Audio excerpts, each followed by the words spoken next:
Johor, kita dapat lihat apabila banyak industri masuk ke negeri Johor, kita memohon juga kepada pihak kementerian ataupun pihak kerajaan persekutuan dua lagi projek, iaitu LPT4 dan juga WCE.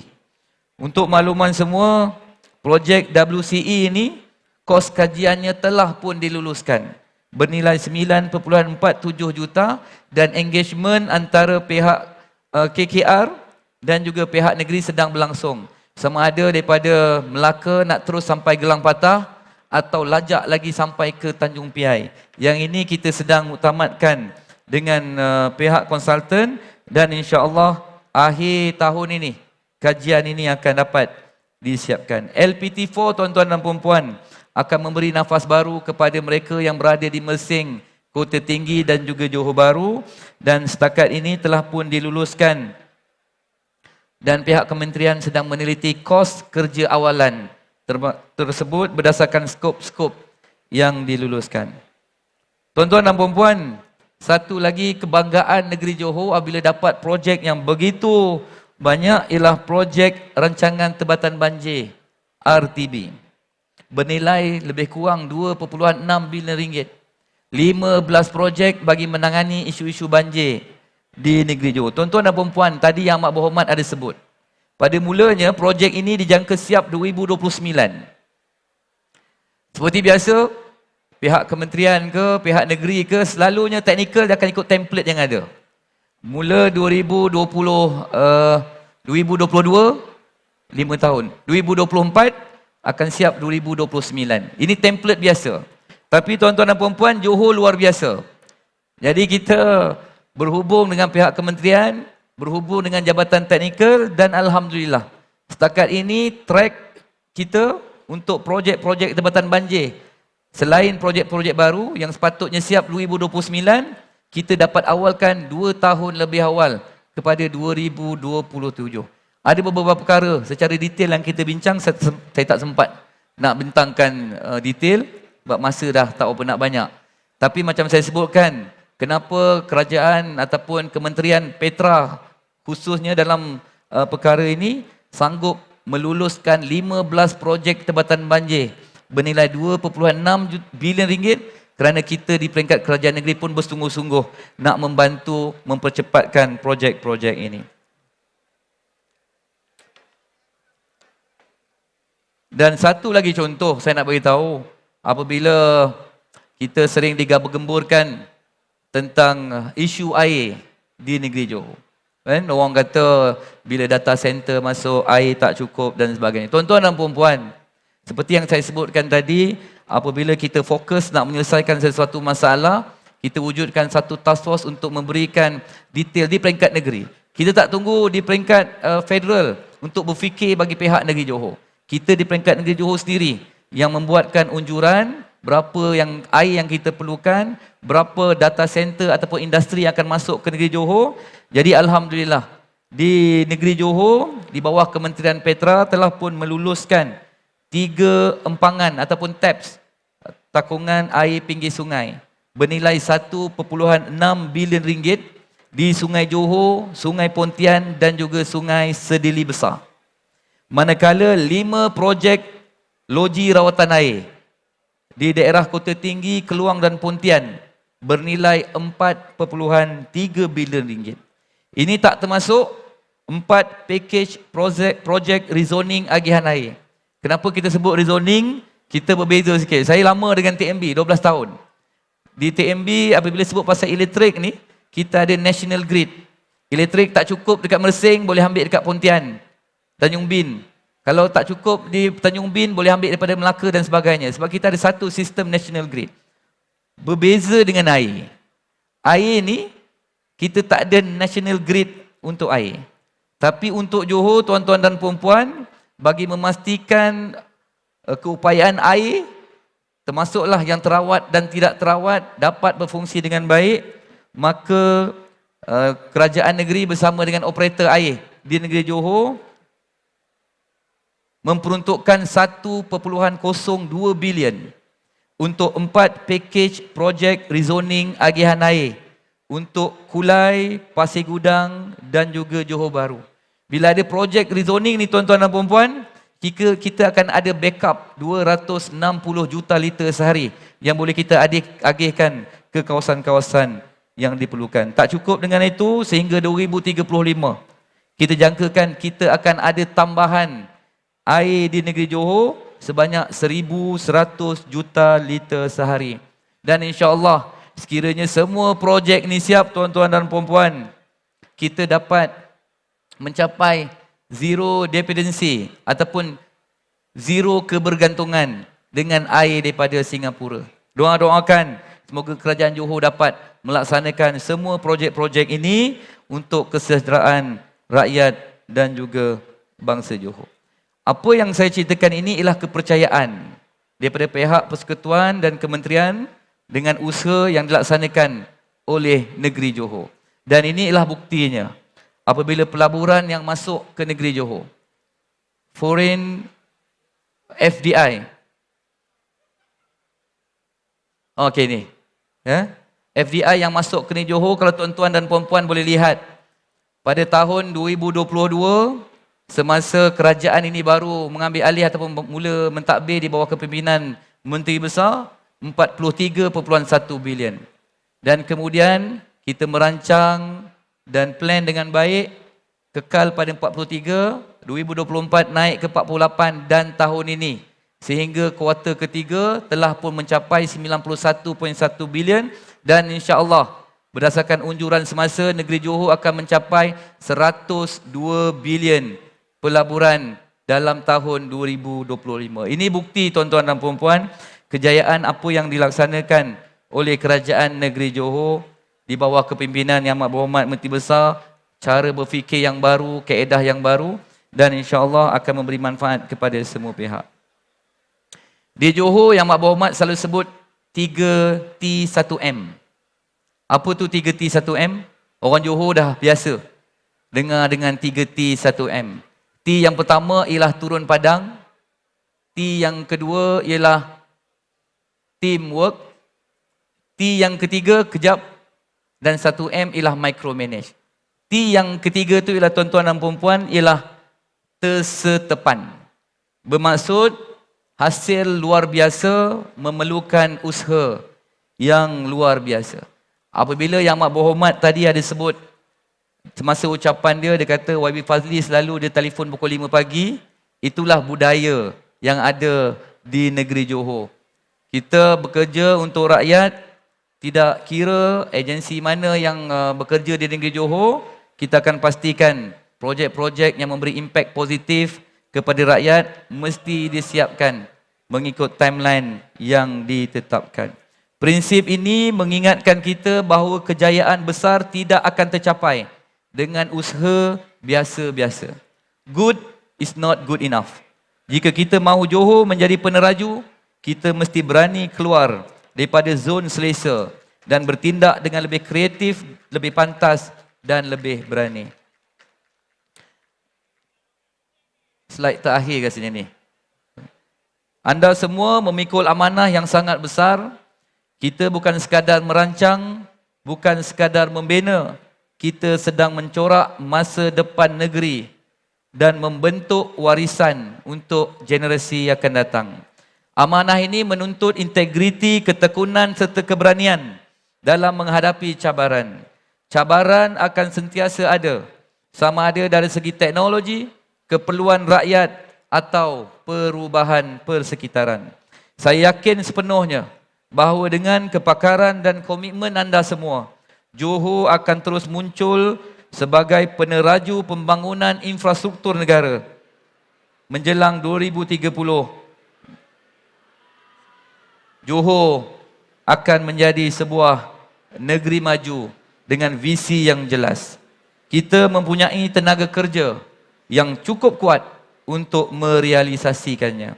Bersama-sama kita memastikan Johor kekal sebagai contoh kecemerlangan, kemajuan dan harapan, bukan hanya untuk rakyat Johor, tetapi untuk seluruh rakyat Malaysia. Terima kasih banyak kepada semua. Wabillahi taufiq wal hidayah. Assalamualaikum warahmatullahi wabarakatuh. Majlis merakamkan ucapan ribuan terima kasih kepada Yang Berhormat Engineer Teknologis Muhammad Fazli bin Muhammad Saleh di atas penyampaian bagi bicara teknikal kita yang pertama sebentar tadi.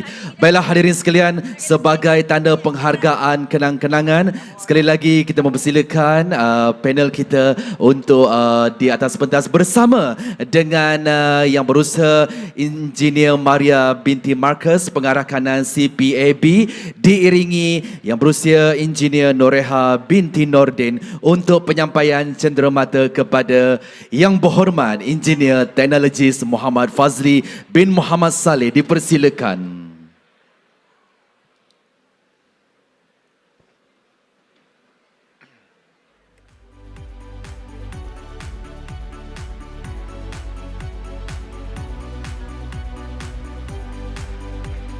Hadirin sekalian, kita berikan tepukan yang gemuruh.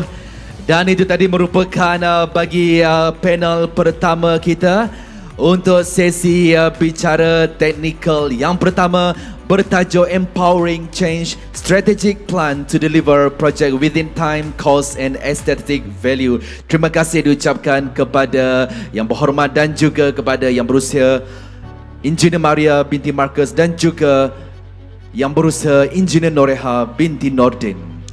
Baiklah, tuan-tuan dan puan-puan, para hadirin sekalian, kita akan teruskan ke sesi yang kedua bagi bicara teknikal yang kedua. Tetapi sebelum itu, ingin saya mempelawa kepada tuan-tuan dan puan-puan yang berada di dalam Dewan Utama kita pada hari ini, yang berada di kawasan pavilion, yang berada di kawasan pameran.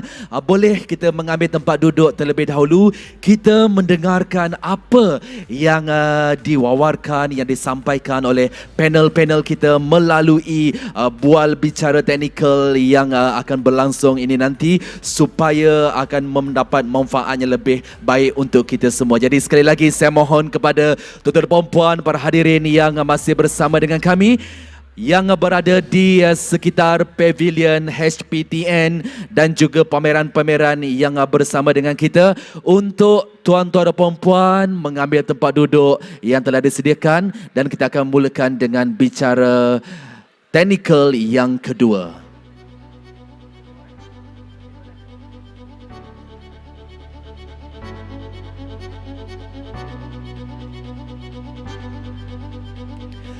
Baiklah, tuan-tuan dan puan-puan, tanpa melengahkan masa, kita akan teruskan dengan bicara teknikal yang kedua. Izinkan saya menceritakan sedikit latar belakang untuk panel kita. Beliau mempunyai 9 tahun pengalaman sebagai Chief Technology Officer di PLUS dan 25 tahun berpengalaman dalam bidang perkhidmatan kewangan. Jadi untuk itu, majlis dengan segala hormatnya mempersilakan bagi bicara teknikal kita yang kedua, yang berusaha Mr. Kang Eugene, yang merupakan Chief Technology Officer dari PLUS Berhad, dengan tajuk bicaranya Highway Innovation, Driving Efficiency and Connectivity. Okay, selamat petang. Nama saya Kang Eugene. Hari ini saya cakap campur-campur sikit bahasa Malaysia dan Inggeris. So bila saya nampak agenda, saya dapati sesi saya sebelum cabutan bertuah. So saya rasa yang paling penting tu cabutan bertuah lah. So saya, because of that, I terus buat persembahan saya. Okay, so for today, I will talk about the innovations that we have implemented in PLUS. But a few things about myself. I think I was introduced just now, so I've got about 30 years experience in technology. Currently the CTO of PLUS. And I've worked quite a few years in PLUS already, and you will hear some of the innovations that we have actually rolled out in PLUS.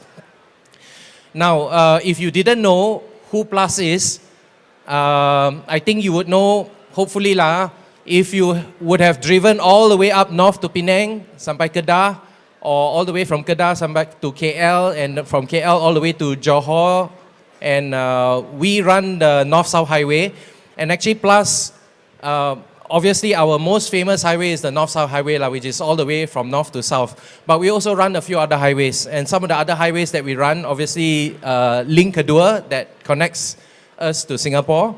The Penang Bridge is another small bridge that links us to Penang. And of course, in the Klang Valley, besides, we also run NKVE and Elite. So these are some of the highways that we run. And obviously, over at the East Coast, we run LPT2, which is Lobo Raya Pantai Timur yang kedua. Now, in Plus, we manage quite a number of assets. And if you look at this slide, it summarizes all the assets that we actually manage. So not only we manage roads and all that, we have got about 104 toll plazas, all the way from north to south and even covering the East Coast. We've got about 120 interchanges, 29 rest stop areas. And obviously you may have seen that one of the more famous rest stop areas that we have rolled out sometime last year was the Seremban rest stop area. So kalau ada yang free, tolong singgah southbound Seremban. I think that's quite a showcase, and that also has Surau Madani over there. So, and then we also look after laybys, restrooms, suraus, and of course, when we talk about assets, it's not only the roads, but we also look after bridges, slopes, culverts, all the street lightings, all the way from north to south. So these are some of our assets and facilities that we actually manage. So, when we talk about highways, we always think that highway is a very boring business, right? Because highways, we always talk about what do we need to do to maintain the highways. But over the last few years, we have used quite a bit of technology to actually help us in terms of managing highways. Not only in terms of managing highways, but also we collect a lot of data that help us do a lot of predictive things in highways. But over the last few years, we've also incorporated the uses of artificial intelligence to help us manage the highway in terms of safety. So some of the aspects that we have been using over in Plus, I think, some of these things we have not mentioned a lot in public, but a lot of this is happening behind the scene. So for example, we use artificial intelligence to help us in terms of optimizing our asset management. So in the previous slide, you saw all the different assets, all the different highways and all the things that we actually manage. So we use AI to actually take information about all these assets on our highway, and we actually use the information to predict deterioration of the highway. Because ultimately, we need to know when to maintain the highway, when to perform predictive maintenance so that the highway is kept in a tip-top condition for safety reasons. So we use artificial intelligence and algorithms to help us predict when to go in and actually manage all those assets. Some of the other things that we have actually rolled out that use artificial intelligence is we've got real-time monitoring sensors, and some of our sensors are at maybe hotspot areas where there is flooding. So there's some sensors at Shah Alam and all that. So that gives us some indication when during rainfall, and for us to be a bit more prepared when floods, we detect that the water is rising. We also use artificial intelligence to help us a lot in terms of safety. So for example, we use drones, right? We fly drones. So in the past, for example, when we inspect the Penang Bridge, when we inspect slopes and all that, in the past when we did not use drones, we had to send people out there to actually do inspection, take the data, and it takes a long time to actually go out there, maybe hire equipment to go and collect data, collect images. Now, with the usage of drones, we actually fly the drones out there, use high definition cameras, take the images in, and then we use AI to actually process the images to actually find out and analyze the images to see whether there's deterioration. So that helps us a lot in terms of defect detection, in terms of our assets out there, especially slopes and dangerous assets that require us to go at quite high altitude. We also use a lot of this AI. So for example, we've got cars where we mount laser and we mount cameras. And these cars are actually patrolling the highways. They take information in and they spot things like deterioration of road condition. so that there's some predictive in terms of whether we need to go and make repairs in terms of potholes and all that. So these are two very simplistic uses of artificial intelligence that we have, and that actually helps in terms of maintaining the road and also helping with in terms of safety of the road. Now, a lot of this data that we collect, kita gunakan untuk for analysis. We use a lot of the data. We have a lot of CCTV cameras along the highway, in and out of the highway at the toll plazas. And we use that kind of information to do some predictive traffic prediction in terms of when there will be peak traffic and all that. So a lot of that data is actually collected and used in terms of artificial intelligence. Now, the usage of artificial intelligence is also used in terms of safety. So this is one thing that I want to talk about, and I'm actually quite passionate about it. We rolled out this system at the Penang Bridge, I think almost two and a half years ago, right? And you may have heard about it, but over at the Penang Bridge, especially during the MCO, there were cases that because of MCO, a lot of people were using the Penang Bridge for suicide. And what we wanted to do was we wanted to find a way to curb that. Now, originally when we had that idea to deploy AI systems to detect that there were people attempting suicide, the management in Plus said that there was no return on investment, right? But ultimately, if you ask me, the biggest return on investment is saving lives. So when we rolled this system out, firstly, what we do is we use the existing cameras, we stream the images in, and we use artificial intelligence to help us determine whether a person is very close to the side of the bridge. And if a person has stopped too long at the side of the bridge, we flag our Plus Ronda, and then we send the Plus Ronda out to actually maybe, if possible, intercept that person. I think the slide up there says to date the system has detected over 25 attempts, but I think it's slightly more than now, right? So quite a number of lives we have actually saved, and I would say out of my so many years working in Plus, this is probably the most important system that I've probably deployed over in Plus. Now, besides detecting suicide, we also use quite a bit of real-time data. If you happen to visit Bersada Plus, if you happen to visit our head office, we have a very large traffic monitoring center where you can see all the CCTV images coming in, and we've got digital twins showing the status of the entire highway from north to south, right? And even at the LPT2, right? And if you call and if you interact with our Plus app, if you interact with our website, we also use AI chatbots to help interact with you. So these are some other usages of AI that we've actually deployed over in Plus. Now the third one is over here, which is something that we call the Hawkeye. Hawkeye was something that we built over the last few years. And we took in all the data from the highway, and we have used it to build a predictive modeling in terms of predicting when there will be peak traffic along the highway. So you notice whenever it's very close to holiday period, you will notice that Plus always in the newspaper or on the radio or sometimes on Astro Awani, there will always be advice in terms of, okay, kalau nak hari raya, pukul berapa nak balik, kalau you nak pergi Perak, nak pergi Kelantan, nak pergi Johor, what time should you travel before Hari Raya, what time should you travel before Chinese New Year. All those were actually powered by our data analytics, because we've collected all the data. It's also multivariate because not only we take the data now, it's actually quite complex because you notice, like for example, Hari Raya and Chinese New Year is not on the same day on the calendar year, right? Because if you look at Hari Raya, it's based on the Islamic calendar. If you look at Chinese New Year, it's based on the Chinese calendar, right? So these holidays are never on the same day every year, right? So the prediction is actually quite complex because it's multiple variables that we take in.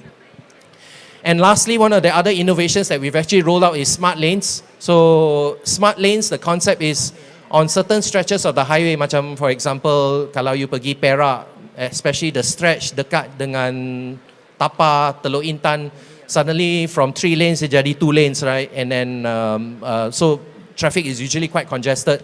So what we do is usually along the highway there is an emergency lane. So what the concept of smart lane is, we utilize the emergency lane when there is no breakdowns. We open up the emergency lane to allow traffic to go past. And how we do that is we've got monitoring systems that monitor whether there's accidents on the emergency lane. It monitors whether the lanes are congested, and then it communicates back to the traffic monitoring center. And then we've got sensors and we've got VMS that actually indicates whether the lane is actually open or closed. So to help with congestion management. So that's another thing that we've actually rolled out over in Plus. The other thing is also in terms of tolling and mobility, right? So for example, we use ANPR, or we use cameras.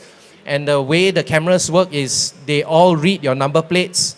And for example, if you've driven past the RFID toll plazas, we actually use ANPR as a backup system, so that, for example, if you accidentally drove past the wrong lane and then you exit at the RFID lane, we actually use ANPR because we've captured your number plate and we know and we calculate the exact fare to charge you, right? So that actually helps in terms of a lot of things. The other thing that I probably want to talk about is something that is very new that we are rolling out called ANPR tolling. So, you know, I think I've got another slide that talks a little bit more about this, but we are actually testing ANPR tolling, which is using your number plate as your primary detection. We have started to test that in 4 locations over in the Klang Valley, and 8 toll plaza locations all the way from Penang sampai ke Kedah. So that is being piloted right now to use ANPR and number plate as a primary detection method. Okay. Now, in terms of CCTV cameras over at the toll plazas, another thing that we've also deployed is the usage of video analytics. So over at the toll plazas, in the past, we used to have people that when the car goes past, there is somebody who manually decides whether that car or that vehicle is Class 1, Class 2, Class 3, 4 atau 5, right? If you didn't know, in general, the cars that you and I drive, macam itu Proton lah, Beza lah, and all that, these are Class 1 vehicles, right? But there are Class 2, 3, 4, like taxis, a different class, army vehicles, a different class, bus, trucks, these are different class. Different class means is a different toll charge.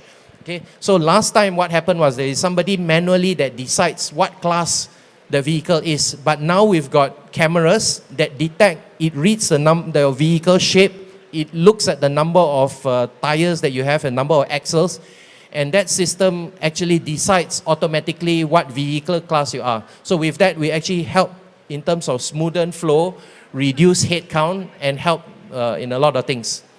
Now, the other innovation that we are testing right now is actually weight in motion. So we have also noticed that there are certain stretches of the road where there are a lot of heavy vehicles that use the road. And when you have a lot of heavy vehicles, a lot of overweight vehicles, the road actually deteriorate lebih cepat. And when the road deteriorates more, Plus or all the other highway concessionaires have to spend more to repair the roads. So in order to do that, we actually have sensors right now that detect whether, and we are testing this out, and so these sensors will detect whether your vehicle is actually overweight.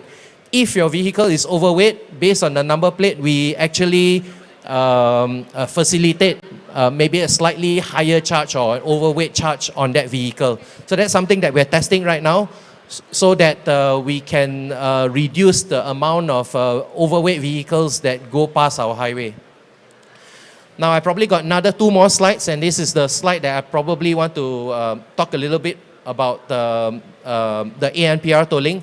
So again, if you go to the Apple Play Store or you go to the Google Play Store and you go and look at Just Go, Just Go is an innovation that we are rolling out right now. It's being piloted, as I mentioned, in 4 areas in Klang Valley, and it's also being piloted from Hutan Kampung to Sungai Dua in Kedah. So what this innovation does is, if you download the app and if you are one of the pilot users, you can actually sign up and you can actually configure the number plate of your vehicle and tie it to the payment mechanism. So right now it supports credit and debit cards. Okay, Okay, so when you go past the pilot sites and it recognizes your number plate, it automatically deducts from the payment method that you've configured. Now, why is this better? Because right now, if you look at RFID, RFID is right now only tied to the Touch and Go e-wallet. And there are occasions sometimes if your Touch and Go e-wallet, you didn't